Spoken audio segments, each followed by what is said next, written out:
Welcome back to the PHX Founders podcast. I'm here with my friend and mentor, Clate Mask. Clate, I'm so excited to have you on the podcast today. Thank you. Great to be here with you, Greg. Give us a quick overview of Keap, and we'll start there, and then I'm going to go back to your upbringing and ask, were there any early indications you were going to be an entrepreneur? I'm always interested in the backstory there, and then we'll talk about Keap specifically, but give us a quick overview of the company. Yeah, Keap is small business automation, marketing, sales, service, operations, automating the business to help small businesses get the growth, profit, and freedom that is not so easily found in small business. Yeah, it's tough. How many small businesses are there in the U.S.? It depends on which data you believe, but 30 million of record, and then you've got all the solopreneurs that aren't. That's incredible. Yeah, a lot of people experience this. Yeah, chaos. Massive problem. Yeah, it is chaos. Was there anything in your upbringing? Give us a quick. You and I were both raised in the same city, Mesa, Arizona. Yep. Tell me a little bit about your upbringing and particularly were there any early indications? Would your parents, your friends have said, "Hey, that guy's going to start a company someday"? I don't know if anybody said that when they saw me when I was young, but there definitely were a bunch of critical seeds planted when I was young. First of all, we had a big family. Dad was a teacher. Mom was a stay-at-home mom, but always doing some things on the side to make money. And so I kind of saw that in my mom, and my dad was a teacher, but he started as in sales and then got into teaching, which was his love. And I think teaching, sales, and figuring out how to make money and watching that in my parents, those were all things that influential. Yeah, super influential. And then I think the biggest thing is they taught us very young, all of us, if you want something, you're going to buy it. Yeah. They just didn't buy us things. Even clothes. It was like, my mom will make our clothes for us, or we'll go buy the clothes we want. Yeah. So I bought my clothes. That was the way it worked once I got into junior high. What kind of jobs did you have? Oh gosh, everything. When I was young, I did everything from selling stuff on the playground to knocking door to door to sell Christmas. I remember selling Christmas packaging, wrapping paper door to door. Go figure. Selling all kinds of different things, and then. Had a paper route from the time I was about 10 years old. So from 10 until I could get a real job for about 5 years, I delivered papers early in the morning. I had similar experience. Two different paper routes, similar. It's sad that those jobs have gone away because those were so formative. I know. Those were such. I mean, those are like. I think those are like the equivalent the equivalent of growing up on a farm in some ways. Waking up early, doing this work that had to be done every single day, or else, if you got there late or you missed, you were getting complaints from customers, yep. And you learned, oh wow, like I got to do this job, I got to do it dependably, consistently, and if I don't, customers get frustrated, and I don't make money. Absolutely. Well, let's talk about quickly here. College, graduate school. You went to law school. I did. And when did you learn you didn't want to practice law? Because you never did you practice law? No, I went to law school and business school. So I went to ASU and got an economics degree. And I was thinking about doing. I was working for a law firm at the time, and so I thought, yeah, I'll go into law. But I always in the back of my mind, I never actually believed I'd practice law long term. It seemed like a good thing to do. Coming from a family where it was always like you figure out how to make money, I was like, well, I know those guys can make money, so I'm gonna do that. I think that was in the back of my mind. But when I was at ASU, I thought about doing the JD MBA in graduate school, and I talked to a bunch of attorneys who did an MBA, and they said, oh no, you don't really need that. So I decided not to do the MBA. Well, then I got into law school, and I was like, this is not fulfilling. I do not enjoy this. And so after about a little over a year of law school, I decided to add on the MBA part. And you can basically do a law degree in 3 years, business degree in 2 years, or you can do them both in 4. It was a crazy 4 years, but that's what I did. And then pretty quickly after that, I think you started Infustionsoft, now Keap, right? Yeah, it wasn't too long after that. I got into a software company during my last year of graduate school and just loved it. I mean, it was the .com craze. It was like the pace and the innovation and the collaboration. I mean, it was so fun. Like a lot of energy. Yeah, tons of energy. And I'm looking at law jobs versus that, and I was like, no way. So that company, it was called About.com. They offered me a director of revenue management position coming out of business school, and it was going to pay me more than the law jobs were paying. So I was like, I'm going to do this and at least ride the wave. So that's what I did. I got into software that way, and I did that for about 2.5 years before joining up with my wife's 2 younger brothers to start the company. I want to talk about that, starting a company with family, pros and cons. Yeah. You seem like you've had a remarkable partnership there. It's been amazing for you. Yeah. But let's talk about the early days at Infustionsoft. I'm so interested in how companies get started, the struggles, the challenges. Yeah. And you shared with me, and then also your why. I know you're a super purpose-driven person, so let's talk about purpose as well. But let's start wherever you want, but make sure we kind of drill into purpose and why you care so much about this problem. Yeah, let's start with the family. How many times have you met a passionate, driven, excited software, SaaS founder who's just looking for that technical co-founder? I mean, it's like you're constantly, you see it all the time, right? All the time. And so it was a really amazing thing to have. In Michael Gerber's E-Myth, he talks about the visionary, the manager, and the technician. And in the software world, it actually gets a little more clear what that looks like. But what I realized early on, I read E-Myth when I was in business school, and then I read it again once we started the business, and I was like, oh my gosh, this is me and Scott and Eric. Scott's actually the visionary. I'm the manager. I'm the day-to-day drive the goal, and Eric is the technician if ever there was one. He's just the consummate technical co-founder. And so for me, family was an amazing way to do it because we fit those roles so well. And then beyond that, as you know, when you get into co-founding stuff, it's messy. I mean, it is. You're at each other's throats at times, and we just decided from the beginning, hey, we love each other. We're going to see each other on Sunday at family things. Let's push through the communication, the challenges. And what I think family did for me, not only did it have the convenience of the technician, founder, or manager, visionary, but it also it caused us to put the hard things we needed to work through into a priority where we had to because we're going to see each other so much and we didn't want that to be weird.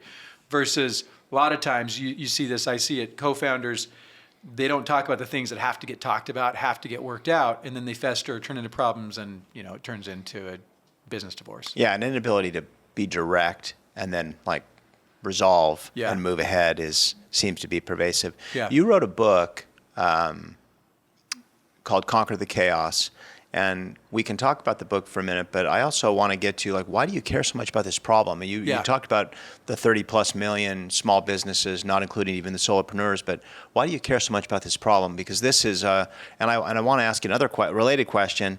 How have you managed to stay in love with this problem for a long time? It's like 20 plus years. 20 plus years. Right. Let me say one last thing about the co-founders. It helps when you have humble co-founders, and I got two co-founders that they check ego. They're humble. They just so I think that's critical. I love those guys. Well, I suspect they also care about the purpose as much as you do. And when you have aligned purpose, you can overcome a lot, right? Yeah, that's right. So let's talk about the purpose for a second, because in those first 3 years that we started the business, it was brutally difficult. It was so much harder than I thought it would be. I came from this software company where I kind of started a line of revenue and took it from 0 to 100,000. And it was, not that hard, frankly. And I thought, well, shoot, we can do this. Then you start doing it in your own business and you realize, oh my gosh, there's so much to do. There's so many hats you're wearing. There's so much, there's just not enough hours. There aren't enough hours in the day. It's not possible to get it all done. And so I became intimately familiar with the problem, the chaos that happens. And it's not just getting the business started. As you know, you just move into new levels of it. And what it really comes down to is the chaos comes from not enough hours in the day in small business and poor systems and processes. And when you have those two things at play, which are at play in almost every small business, the overwhelm that starts to fall on top of the shoulders of the founder, not to mention the team members who are starting to carry it as well, and everybody's wearing a bunch of different hats, it becomes crushing.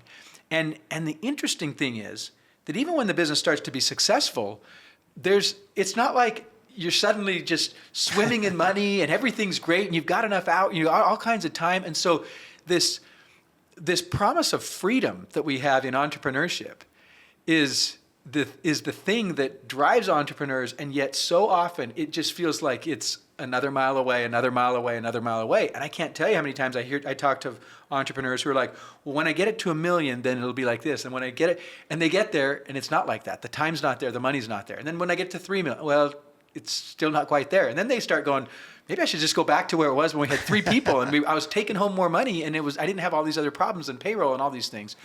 So part of the passion comes from, I lived it in the early days. I know what it looks like when you want to quit more than anything else. And everything is pushing against you. Everyone is pushing against you. It is, Jeffrey Moore, who's one of our board members and one of my mentors that I love to learn from. He says, starting a business and especially creating a category is an act of war, because everything's against you. Yes. And so if you don't have the fortitude to face that and just to, as we say in the business, keep going, then you're not going to make it. And here's so part of my passion comes from the compassion I have for entrepreneurs. Gerber says it this way: passion comes from compassion, and I have compassion for entrepreneurs who are in those early struggle days. But I have even more compassion actually for the ones who get the business going and are not getting out of it what they thought they were going to get out of it. And I especially have compassion and a ton of passion for this because it is those entrepreneurs, especially the ones who get to $1 million. There's only, of all the small businesses that started, only 1% ever get to $1 million in annual revenue. 1%. And right now on the records, you're on the books, you look at small business, it's about 3.5% that are at $1 million and above. But think of all the ones that died, that never got there. So it's really actually less than 1% that ever get started, that make it to $1 million. But here's the thing. When they get there, the people that start to build a business and start to get to that point, I honor and revere them because they are the job creators. They are the economy drivers. People say small business is the backbone of a strong economy. That's not true. It's growing small businesses that are the backbone of a strong economy. It's the successful ones. It's the hiring ones. It's the job creators. It's not the formation. It's the expansion, the success. Yeah. Yeah. So that's why I have such passion. I have the passion because I see the struggle and the failure. I have compassion for the successful one that maybe isn't quite getting to the profit, the time, the freedom that they were after. And above all, I just, I'm an economics major. I love seeing economic prosperity, and I love seeing that powered and propelled by successful small businesses. So that's where the passion comes from. And then I see very clearly the problem around not enough hours in the day and poor systems and process that create the chaos. I love that. I say this all the time, but sustainable growth companies, particularly as you're describing, like purpose-driven, sustainable growth companies, can have as much impact on individuals, families, and communities as almost any institution. So yeah. I love that. Our purpose is we liberate and empower entrepreneurs to strengthen families, communities, and economies. That's the purpose of the company. That's why we do what we do. And it is that. And it's not that, we revere and recognize that we are liberating and empowering them from the chaos and liberating them from the chaos, empowering them to achieve their goals and dreams and vision. And when they do, the impact they have on their families, communities, and economies is amazing. I love it. Tell us a little bit about the journey. I mean, you've been at this for 20 plus years. I've seen you iterate, pivot, expand, add to the team. Like go backward, go forward. Like it's, right. I tell people this about you on the regular, that you might be among the most resilient and driven founders I've ever met. Your ability to overcome, persist, expand, reimagine is like nothing I've seen. Well, thanks. I appreciate that. There's another version of that statement. Crazy, delusional, what's he doing? That's right. That's true. That is true. That is true. Those are also words to describe like successful entrepreneurs for sure. But how have you been able to do that? Yeah. I would say, in a word, faith.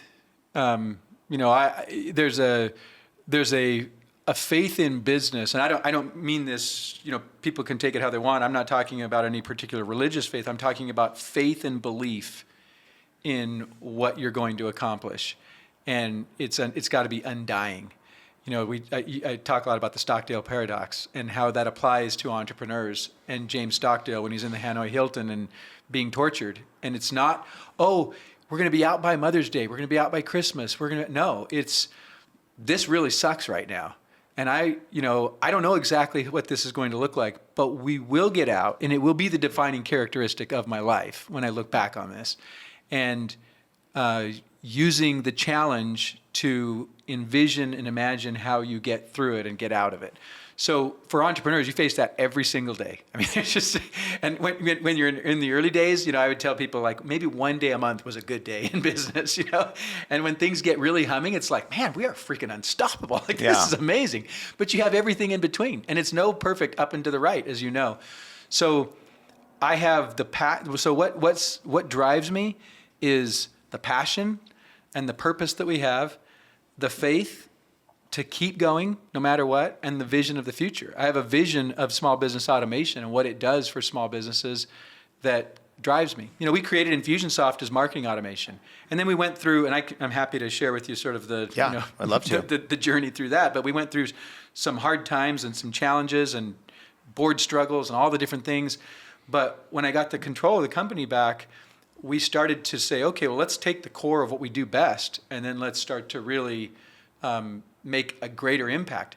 And marketing automation's a dime a dozen out there. We literally started when we started marketing automation in you were like one of the only ones, right? We were the only ones in small business. We took something that people were doing in enterprise and mid-market, but we didn't even know that they were calling it marketing automation. I remember sitting at our offsite and we said, let's call it, we're trying to name it. We said, let's call it marketing automation.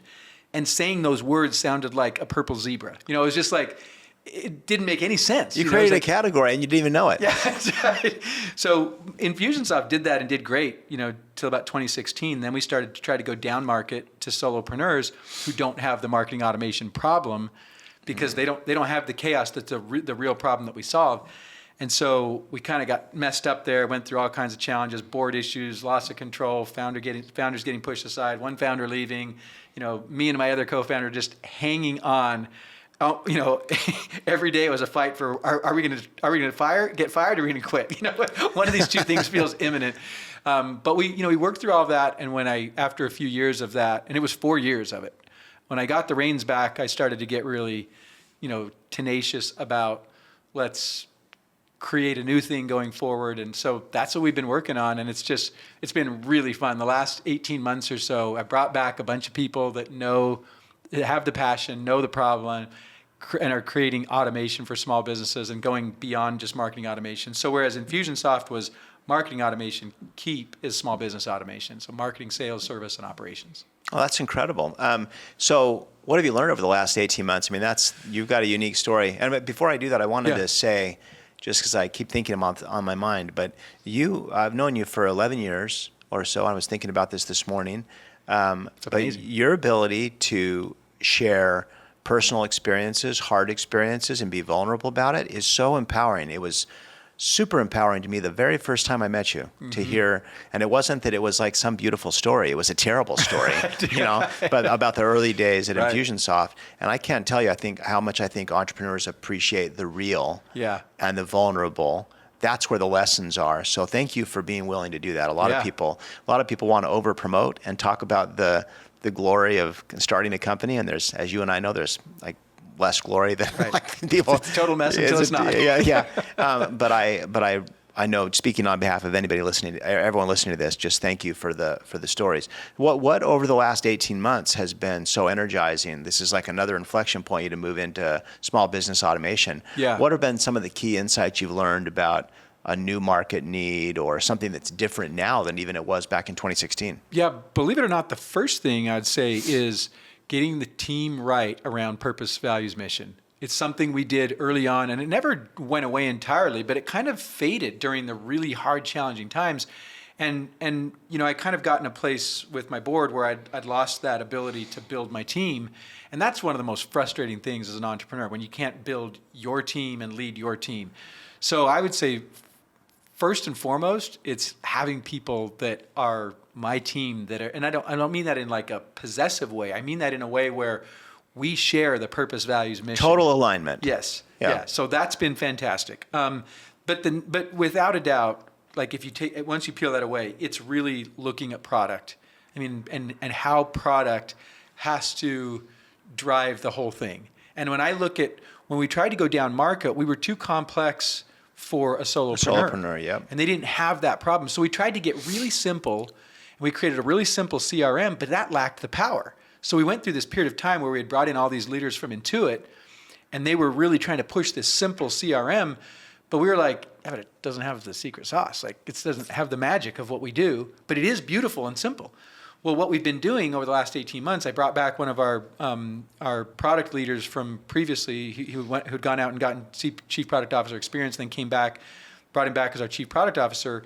And we've been, what we did basically is we took the beautiful and simple that we had created with the Intuit team and the power that was the real strength of Infusionsoft, and we brought it together and extended that power in a really beautiful UI and a product experience. And so, like, I just have to say this because for a long time, like, we got called Confusionsoft by our competitors all the time because the UI was not beautiful.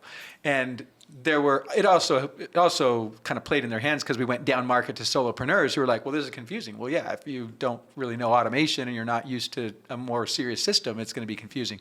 But suffice it to say, plenty of the Confusionsoft moniker was on us. So from a product standpoint, to now get rave reviews from customers on the user experience and the UI, I mean, it's really awesome. So, by the way, this is one of those interesting things. To get through that hard period of time with those Intuit leaders, and I was bitter for a period of time. I was angry. I was upset with the board. I was upset with them.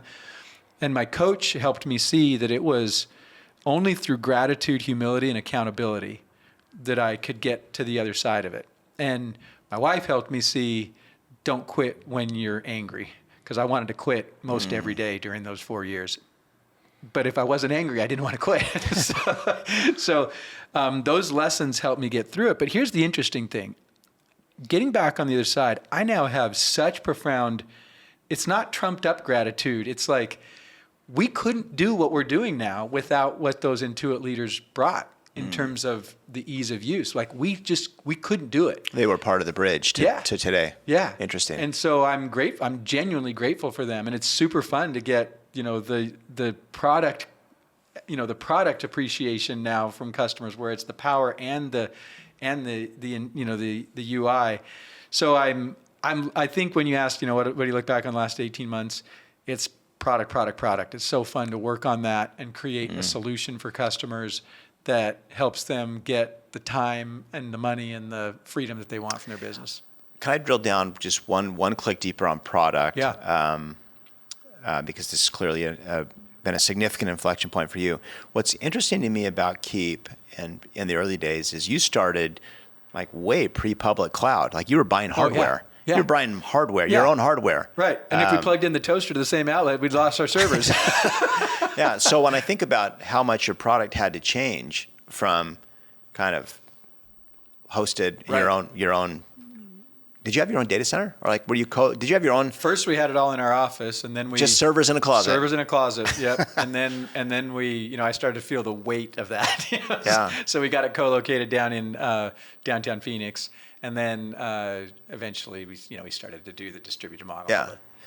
But that requires an iteration on architecture and product. Yep. Like, you've iterated on product multiple times over the last 20 plus years. Yep. So is there any secret if a founder's listening to this or a team's listening to this and they're feeling, hey, I've got my churn's too high, and it's because I got to do something different on the product because it's not resonating.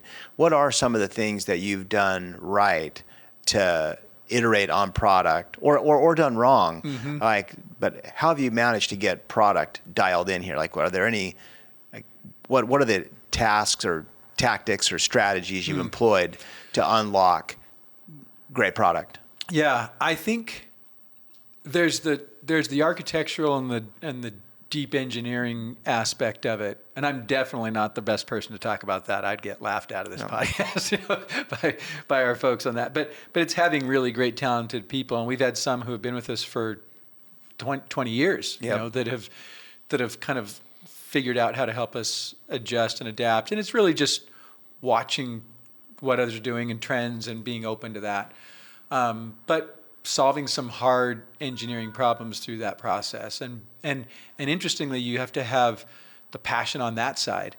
I think on the more the user experience aspect of it, it's really investing more in design. I think that's probably the mistake that people make is, in your marketing, you should always invest more in copywriting, and in your product, you should always invest more in design.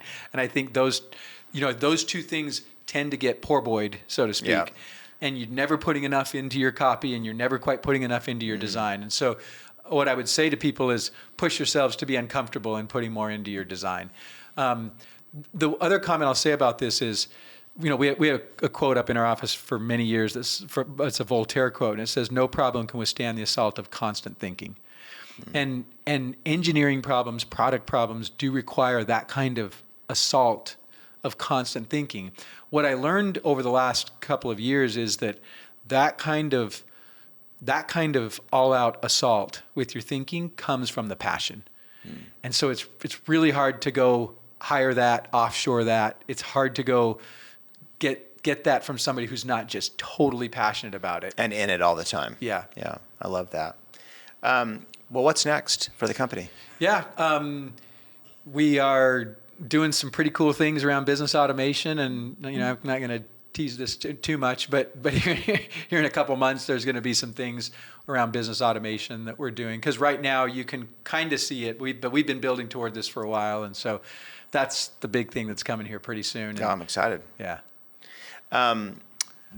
You mentioned, I've got a couple closing questions, so I'm going to get to in a minute, but you mentioned having a coach. You have been, it's interesting, like you've had influence on a number of companies I've invested in. Mm-hmm. You've had influence on Campus Logic, which is, of course, really influential to me personally, but Trainual, Nectar, and others that we kind of share in common here. Any lessons on how to be a good board member? Like you were a remarkable board member for me. How to be a good board member, how to be a good coach, and you've received a lot of good coaching. Any observations about how to be a good advisor, how to be a good board member, how to be a good coach? I think you're great at it. Yeah, thank you. I appreciate that. What comes to me is chapter 6, I believe it was, in a Gary Vee book that was one word: care. If you just really care, then what that does is care is not selfish. Care is about the company. Care is not distracted. Care is like you're really present. Care is not you have a particular interest you're trying to get it to. You're there to support and help. And so I think when you have caring board members, by the way, this is true of executives, when you have caring executives, things just go a lot better. So I try to really care about the companies that I get involved and help. And, I think that's maybe a sort of a more superficial answer, but I do think it's actually at the heart of like everything that you do. So how you show up in the board meeting and what kind of, insights you're able to give because you're really, focused and attentive. But I also, part of that is I only get involved in the ones that it's going to be easy to care about. So good point. I really only, to me, it's SaaS. It's at a certain stage where I feel like I can make a big difference, especially that, I talk about the stages of revenue that change on stages of business that change on the 1s and 3s of revenue: 100 to 300, 300 to $1 million, 1 million to 3 million, 3 million, 10 million, 10 million to 30 million. I'm pretty darn good in that 1 to 30 advising people. That's where I love to play. Mm-hmm. 1 can sometimes be a little early. They may not be quite ready, but sometimes if they're raising capital. But definitely that 3 to 30. I love to play in that space. So SaaS companies, 3 to 30, especially if they have similar market, that I've just spent 20 plus years in. Those are the things I love to be in. One thing I'll say about care, just maybe so our audience doesn't misunderstand, I maybe had 3 or 4 meetings with you. This would have been 2013-14 timeframe. I started raising capital for Campus Logic, and I said to you, it doesn't feel like investors are understanding my story. And I knew you cared about me in the business, but you said to me really directly, you said, it's not investors' problem that they don't understand your story. It's your problem. You need to get better at telling your story. Mm-hmm. And I felt like, here's someone who cares about me, giving me hyper valuable, super valuable advice. Sometimes I think people believe care somehow implies you need to like soften the directness. And I think you do a really good job of being like, very caring, but also appropriately direct. Is that how you would self-describe? Yeah, I think that's part of care. I mean, the care is I'm not going to let you just delude yourself into a path that's not going to be great. And by the way, there is a portion of entrepreneurship that does have delusion in it. And when it starts to move into ego-driven delusion, that's when there's challenges. And that's the problem is a lot of times we shield our progress with the ego. And so when I see an opportunity to pierce that, I'm going to pierce it because I deal with it all the time. Entrepreneurs deal with it all the time. And the worst thing we can do is allow entrepreneurs to tell themselves a story that's preventing them from seeing what needs to be addressed in order to make the progress. I love that. Helping someone confront reality can be really valuable. Couple closing questions or anything else you want to talk about with Keap or company building or anything else? No, let's go with your closing questions. Okay. I know we're just about at time. A couple closing questions. First of all, because I'm trying to curate my own list here, if you're going to go eat Mexican food, if you're going to go eat tacos in Metro Phoenix, you have a taco place? We have two close to our house that we go to a lot. Let's hear it. Gecko Grill. I love it. And Boca. Oh. Those two we go to a lot. They're kind of similar. They are. In fact, both of them have a really good shrimp taco. They do. Like a shrimp My wife loves shrimp tacos, I love that. And that's why those are the two. I think that place I think those places, Boca probably has the best shrimp taco. So good. In Metro Phoenix. Yeah. Love it. Well, by the way, what are two of your favorites? Well, so when I used to office near like where Keap is, I went to Los Taquitos all the time, like once a week. Yeah. On Ray and 101. Okay. Love that place. So I love that. We go to Boca a lot. It's a family place. Go to Backyard Taco a lot. Okay. But I'll try anywhere. I'll go anywhere.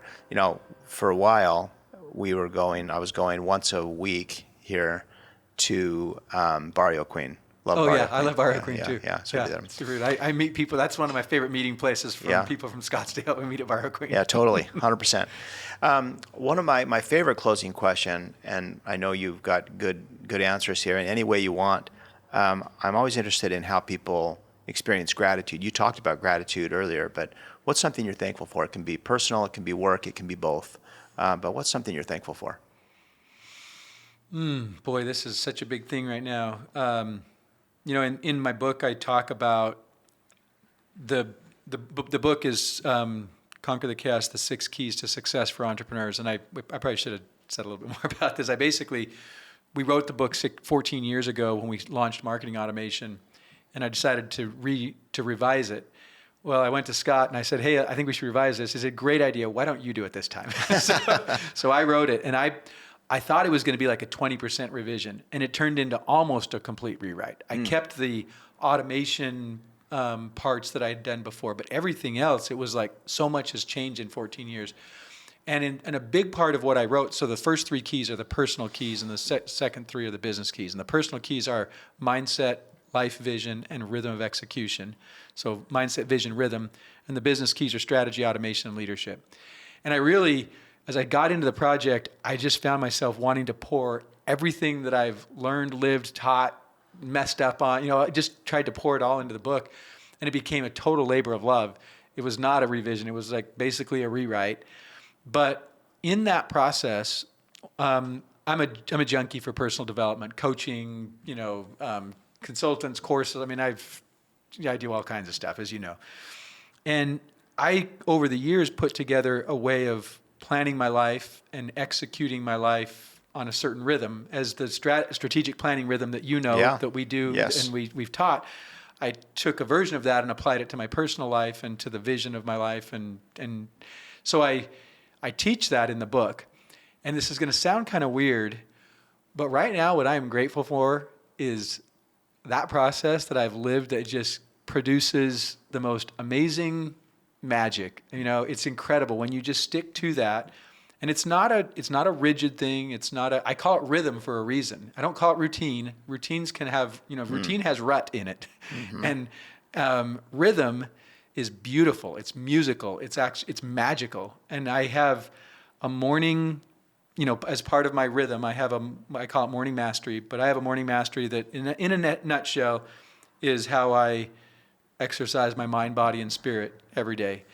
And I think the sages of the world have tried to teach this in all kinds of ways, whether it's religious or political or social, you name it. They're trying to teach this. And there's just truth in it if we live this. And I am so grateful for what comes out of that sacred place in my basement for usually 90 minutes. Sometimes it's, I'll do it as long as I can. Sometimes I'll get 2 hours. But I also have a 10-minute version on the days where I've got to just do it super quick.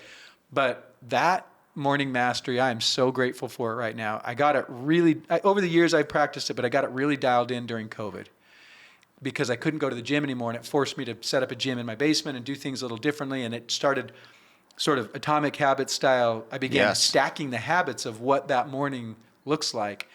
And I'm just so grateful for it. I'm grateful for the inspiration I receive. I'm grateful for the way that I work on my body. I'm grateful for what I'm able to do with my body. It may not be much to most, but to me, it's amazing. I'm grateful for my mind and just the way that all works in that morning mastery. So I'm grateful for that right now in ways that I probably can't fully articulate. Oh, I think that was amazing.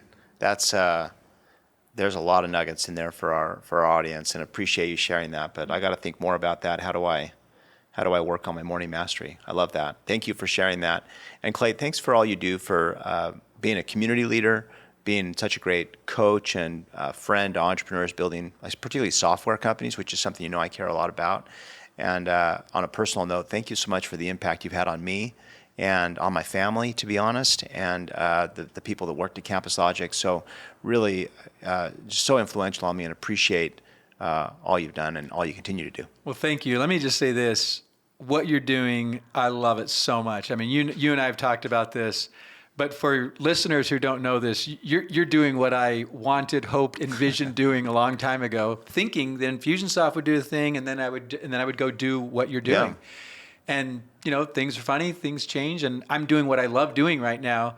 But if there was something I could do that was not Keap, it would be doing exactly what you're doing in Arizona. I think what you're doing for SaaS companies here is it's so needed. I'm so excited that it's happening. As you know, I'm happy to be involved in every way I can, while at the same time building up Keap. But I'm also crystal clear that the best thing I can do for Phoenix SaaS is build up Keap to achieve its vision. 100%. Clate, thank you so much. Appreciate you and all you continue to do. All right. Thanks, Greg. It's been awesome. Thank you.